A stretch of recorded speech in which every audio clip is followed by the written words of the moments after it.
ঘড়িতে সময় সকাল ৩:৫৫ আর বাইরে টেম্পারেচার ১৬°C। যাচ্ছি উত্তরবঙ্গে, ট্রেনে টিকিট নেই, চিন্তার কি আছে, গাড়ি নিয়ে বেরিয়ে পড়বো। আজকে কলকাতা থেকে রওনা দিচ্ছি সকাল অলমোস্ট 4টেই টার্গেট ছিল। আর দীর্ঘ প্রায় 650 কিলোমিটার রাস্তা আমি যাব, আর সেই রাস্তার যাবতীয় আপডেট নিয়ে আসব আপনাদের কাছে। যারা বাইকার উত্তরবঙ্গ যাওয়ার প্ল্যান করছেন, এই মুহূর্তে রাস্তার কি কন্ডিশন তার একদম লেটেস্ট খবর আপনি কিন্তু পাবেন এই ভিডিওতে। চলুন স্টার্ট করা যাক গাড়ি। 2024 সালের জানুয়ারি মাসের এক ভোরবেলা আমি বেরিয়ে পড়েছিলাম কলকাতা থেকে গাড়ি চালিয়ে যাব উত্তরবঙ্গে। আর টু বি প্রিসাইজ, আমার গন্তব্য ছিল উত্তরবঙ্গের জলপাইগুড়ি, যা কিন্তু উত্তরবঙ্গের শুধু অন্যতম প্রাচীন শহর তো বটেই, আবার ডুয়ার্সের গেটওয়ে শহরও বটে। আর সব থেকে বড় কথা, জলপাইগুড়ি আমার হোম টাউন।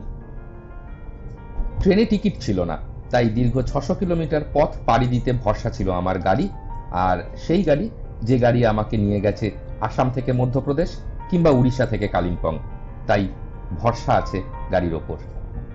যে কোনো বড় যাত্রাপথেই থাকে অনেকগুলো গল্প, আর এই গল্প বলতে বলতে আপনাকে আজ আমি জানিয়ে দেব এই রাস্তার রুট ওভারভিউ, কোথায় রাস্তার অবস্থা কেমন, বাইপাস বা ফ্লাইওভার কোথায় কোথায় তৈরি হয়েছে, টোল ট্যাক্স কত দিতে হচ্ছে আমাকে, আর তার সাথে অবশ্যই থাকছে আমার এক্সপিরিয়েন্স। বাই দ্য ওয়ে, আপনি যদি শিলিগুড়ি, জলপাইগুড়ি বা আলিপুরদুয়ার যাওয়ার প্ল্যান করছেন এই 2024-এ, এই ভিডিও দেখে আপনি কিন্তু গ্যারান্টেড একটা আইডিয়া পাবেন। কলকাতা থেকে বারাসত আসতে লাগলো প্রায় 50 মিনিট। হয়তো আরো আগে আসতে পারতাম, কিন্তু ইএম বাইপাসে 60 কিলোমিটার প্রতি ঘন্টা আর ভিআইপি রোডে 50 কিলোমিটার প্রতি ঘন্টা গাড়ির গতি বেঁধে দেওয়া, তাই অ্যাক্সিলারেটরে চাপ কন্ট্রোল করে চালাতে হলো। বারাসত পার হয়ে আমডাঙ্গায় এসে পড়লাম সিঙ্গেল লেনে, আর সিঙ্গেল লেন ধরে যেতে যেতে দেখে নেই এই টোটাল রাস্তার একটা রুট ওভারভিউ। কলকাতা থেকে জলপাইগুড়ি মোটামুটি 600 কিলোমিটার দূরত্ব, আর আমি বেছে নিয়েছি আমাদের পুরনো NH-34। জাগুলি, চাকদা, রানাঘাট এইসব জায়গায় চৌমাথাগুলিতে এখনো ফ্লাইওভার চালু হয়নি, তাই এইসব জায়গায় রাস্তা কিন্তু এখনো বেশ সরু, আর রাস্তার কন্ডিশনও বেশ খারাপ। কিন্তু সৌভাগ্যবশত এই স্ট্রেচগুলি নট মোর দ্যান 1 কিলোমিটার। আস্তে আস্তে রাতের অন্ধকার কেটে গিয়ে ভোর হয়ে আসে, আর আমি পার করে ফেলি কৃষ্ণনগর। রাস্তা এখন প্রায় টানা 4 লেনের রাস্তা, আর শীতের ভোর বলে রাস্তা একদমই ফাঁকা।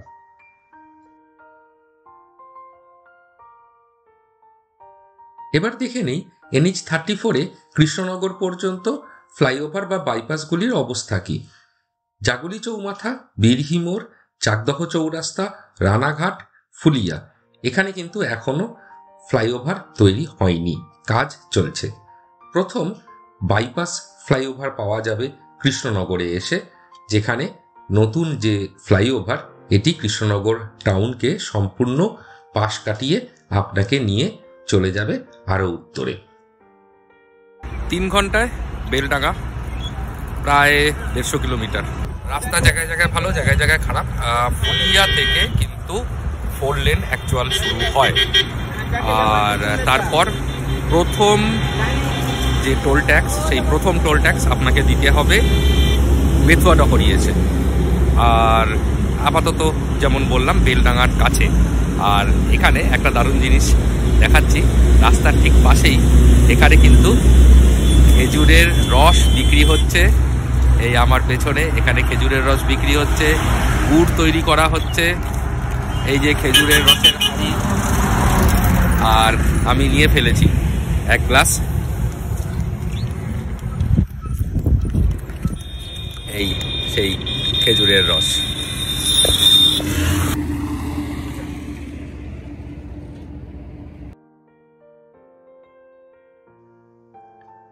খেজুরের রস খেয়ে আবার গাড়ি স্টার্ট করলাম। এখনো রাস্তায় ট্রাফিক কম, তাই যতটা পারা যায় টেনে চালিয়ে নেব। এক এক করে পার হয়ে গেলাম দেবগ্রাম, পলাশী, বেলডাঙ্গা। নেক্সট বড় শহর বহরমপুর।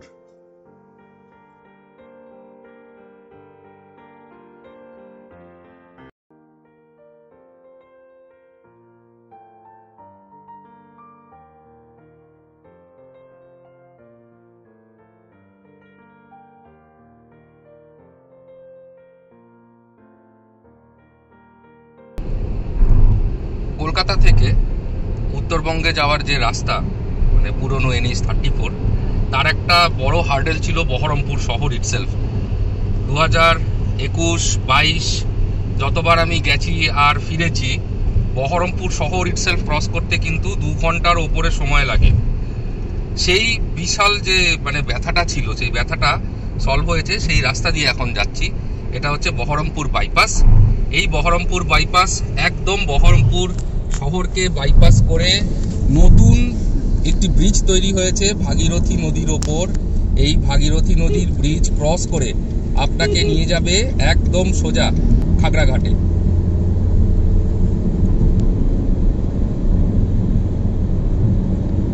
এই সেই রাস্তা, একদম নতুন রাস্তা। এটা খুলেছে 2023 সালে, পুজোর ঠিক আগে আগে। প্রথমে একটা লেন খুলেছিল, আমিও জানতাম একটা লেনই চলছে, কিন্তু আজকে দেখছি 2টো লেন। দেখা যাক পুরো রাস্তাটাই 2টো লেনের আছে কিনা। ক্রস করছি, এই যে নিচে ভাগীরথী নদী, একটাই ব্রিজ তৈরি হয়েছে ভাগীরথীর ওপরে। সেই ব্রিজের ওপর দিয়েই আপ অ্যান্ড ডাউন গাড়ি যাচ্ছে। কিন্তু এটা যে কি বিশাল রিলিফ, সে একমাত্র ভুক্তভোগী জানে। যে 2.5 ঘন্টা সময় লাগতো, 2 থেকে 2.5 ঘন্টা সময় লাগতো শুধু বহরমপুর শহর ক্রস করতে। আমরা শহর মানে ভাগীরথী নদী ক্রস করে ফেললাম।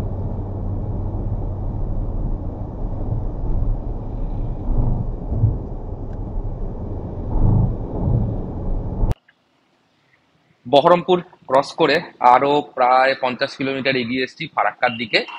এবার ব্রেকফাস্টের জন্য দাঁড়িয়েছি। এখন ঘড়িতে সময় 9টা, তার মানে 5 ঘন্টায় প্রায় ফারাক্কার কাছাকাছি। খুব খারাপ না, ঠিকই আছে। এইভাবে যদি যাওয়া যায় বাকি পথটা, তাহলে সন্ধ্যের আগেই পৌঁছে যাব। NH-34 এর অবস্থা ওই যেখান থেকে 4 লেন শুরু হয়েছে মোটামুটি কৃষ্ণনগরের আগে থেকে, তারপর থেকে কিন্তু বেশ ভালো। জায়গায় জায়গায় ডাইভারশন আছে কিছু, সেই ডাইভারশন গুলো ওকে ওকে টাইপ। ভাঙাচোরা গর্ত খুব একটা নেই। ড্রাইভিং এক্সপিরিয়েন্স অ্যাজ অফ নাও ভালো। সামনে আবার একটা বড় হার্ডেল আসতে চলেছে, সেটা হচ্ছে ফারাক্কা ব্যারেজ। ফারাক্কা ব্যারেজ হচ্ছে সিঙ্গেল লেন, তো সেখানে দেখা যাক কি অবস্থা হয়।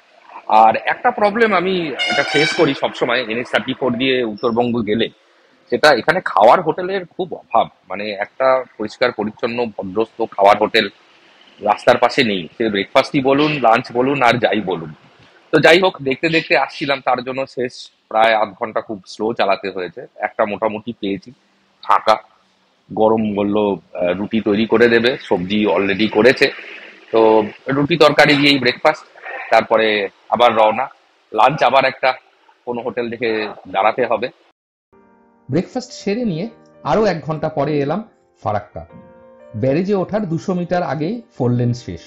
ব্যারেজের উপর রাস্তা কিন্তু শুধু 2টো লেনের। আর ব্যারেজের ঠিক পাশেই তৈরি হচ্ছে নতুন 2টি 4 লেনের ব্রিজ। কাজের গতি দেখে মনে হলো এখনো বেশ অনেক দিনই সময় লাগবে শেষ হতে।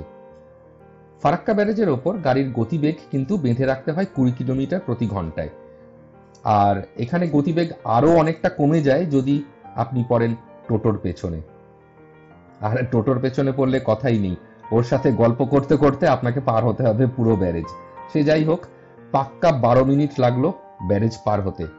ব্যারেজ পার হয়ে পা দিলাম আমার উত্তরবঙ্গে। আবার শুরু 4 লেন।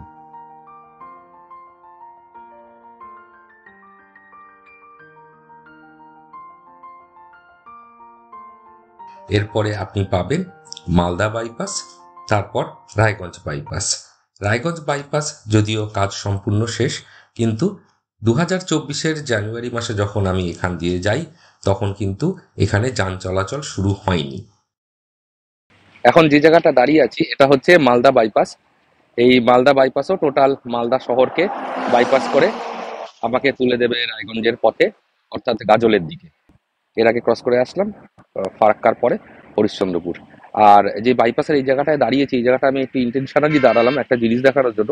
এর দুপাশে আমার ঠিক পেছন দিকটায় শুধু আম গাছ আর আম গাছ, মানে এই রাস্তাটা একটু এলিভেটেড, আর এর দুপাশে রয়েছে আম বাগান। যদি জুন মাস বা মে মাসে ওই সময় এখান দিয়ে আপনারা যান কোনোদিনও সড়ক পথে, দেখবেন কি পরিমাণে এখানে আম হয়ে থাকে, গাছগুলো পুরো আমে ভর্তি থাকে ওই সময়। আর বহরমপুর থেকে যখন রওনা দিই তখন মোটামুটি 8:30 বাজে। তারপর থেকে শুরু হয় রাস্তায় টোটোর, কি বলবো, অত্যাচারই বলা উচিত নাকি। ন্যাশনাল হাইওয়ে, দুটো লেন এখানে, দুটো দুটো চারটে লেন, আর একটা পাশে সরু করে সার্ভিস লেন করা আছে। আমি পশ্চিমবঙ্গের বাইরে সব জায়গায় কিন্তু দেখি যে ওই বাইক বলুন বা ছোট গাড়ি সাইকেল, এরা কিন্তু ওই বাঁ দিকের যে একটা সিঙ্গেল ছোট রাস্তা সার্ভিস লেন টাইপের করা থাকে ওখান দিয়ে যায়। আর এই টোটাল রাস্তা যে আমি আসছি বহরমপুর থেকে এখন, এই টোটাল রাস্তাটায় বড় গাড়ি যারা টোল দিয়ে চলছে রাস্তায়, ট্রাক, বাস বা প্রাইভেট কার বা কমার্শিয়াল ভেহিকেল যে যেগুলো রয়েছে, সেগুলো শুধুমাত্র পেয়েছে একটি মাত্র লেন। বাকি রাস্তার ম্যাক্সিমামটাই চলছে টোটো। পা ব্যথা হয়ে গেছে, হাতও ব্যথা হয়ে গেছে।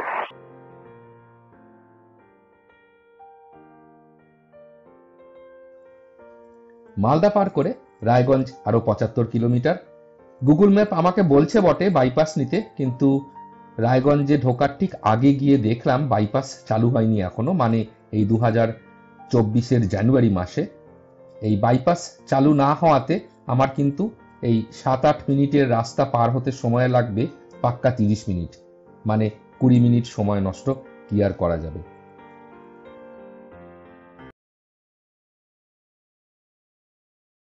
রায়গঞ্জ বাইপাস পার হওয়ার পর এরপর আসবে ডালখোলা ফ্লাইওভার, তারপর কিষানগঞ্জ ফ্লাইওভার, আর তারপর ইসলামপুর বাইপাস।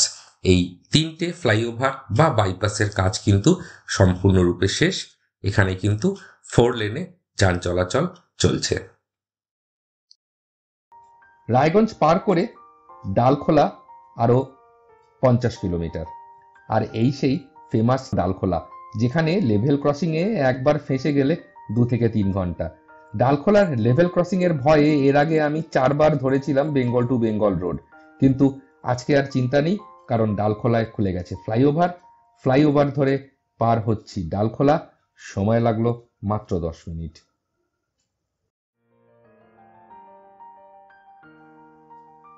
ডালখোলা থেকে কিষানগঞ্জ 44 কিলোমিটার, কিন্তু ফ্লাইওভারের কল্যাণে 5 মিনিটও লাগলো না কিষানগঞ্জ পার হতে।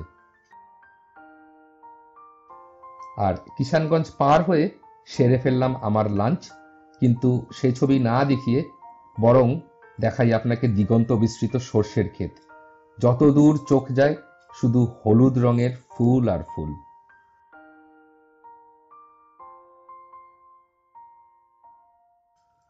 কিষানগঞ্জ পার হয়ে পাঞ্জিপাড়া আর তারপর ইসলামপুর।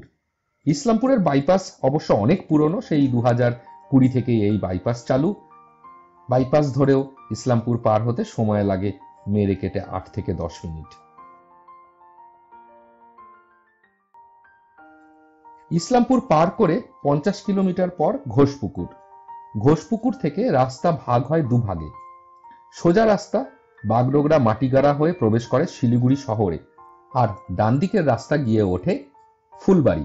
ফুলবাড়ি জলপাইগুড়ি আর শিলিগুড়ির মাঝখানে একটি জায়গার নাম। তাই যারা ডুয়ার্সে যাচ্ছেন আমি তাদের সাজেস্ট করব শিলিগুড়ি ঢোকার দরকার নেই। ঘোষপুকুর থেকে আপনি ধরে নিন ঘোষপুকুর ফুলবাড়ি বাইপাস। শিলিগুড়িকে বাইপাস করে অনেকটা সময় বাঁচিয়ে আপনি কিন্তু এসে পড়বেন শিলিগুড়ি জলপাইগুড়ি রোডে, আর আমিও ধরলাম সেই রাস্তা।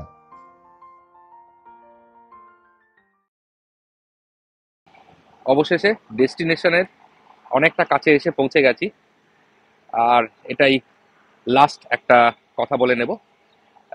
এরপরে তো পৌঁছেই যাচ্ছি। এখন আমি যে রাস্তা দিয়ে এলাম, এই রাস্তাটার নাম আসলে ঘোষপুকুর ফুলবাড়ি বাইপাস। যারা আপনারা ডুয়ার্স বা আলিপুর ডুয়ার্স স্পেশালি ঘুরতে যেতে চান, তাদেরকে কিন্তু বাইকারে এলে শিলিগুড়িতে ঢোকার দরকার নেই। আপনি কেন শিলিগুড়ি ঢুকবেন? আপনি শিলিগুড়ি বাইপাস করে আরো খানিকটা এগিয়ে যাবেন। তার জন্যই ইসলামপুর ক্রস করার বেশ কিছুক্ষণ পরে ঘোষপুকুর বলে একটা জায়গা আছে, সেই ঘোষপুকুর থেকে একটা ফ্লাইওভার আপনাকে তুলে পৌঁছে দেবে ফুলবাড়ি, যেটা জলপাইগুড়ি আর শিলিগুড়ির মাঝামাঝি একটা জায়গায়। আর আমি আছি সেই রাস্তায়। আর কম্পারেটিভলি ট্রাফিকও এখানে অনেক কম, স্পেশালি টোটো ট্রাফিক এখানে নেই বললেই চলে। তো বেশ শান্তিতে গাড়ি চালানো যাচ্ছে, আর road condition is also good. যেমন বলছিলাম, আমার জার্নির শেষ লেগে ঘোষপুকুর ফুলবাড়ি বাইপাসে সূর্য ডুবছে পশ্চিম আকাশে, আর দূরে অস্পষ্ট ঝাপসা রেখায় কিন্তু পাহাড় দেখা যাচ্ছে।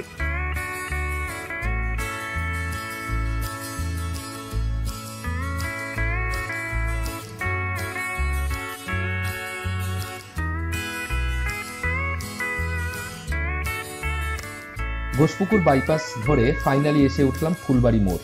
এখান থেকে রাস্তা চলে গেছে জলপাইগুড়ি হয়ে আলিপুরদুয়ার আর কোচবিহার। আমি যাত্রা শেষ করব জলপাইগুড়ি, আমার বাড়িতে, যা প্রায় আরও 40 কিলোমিটার এখান থেকে। আশা করছি আমার মতন ড্রাইভ প্রিয় ভিউয়ারদের কাছে এই ভিডিওটা একটা হেল্পফুল ভিডিও হবে। কিছুটা আন্দাজ তো পাওয়া গেল নাকি কলকাতা থেকে উত্তরবঙ্গ আসার রাস্তা কেমন। আর যদি ভালো লাগে এই ভিডিওটি, সাবস্ক্রাইব করে ফেলুন আমার চ্যানেল। ফিরে আসবো এর পরের পর্বে খুব তাড়াতাড়ি নতুন একটা ভিডিও নিয়ে। ভালো থাকবেন সবাই, ধন্যবাদ।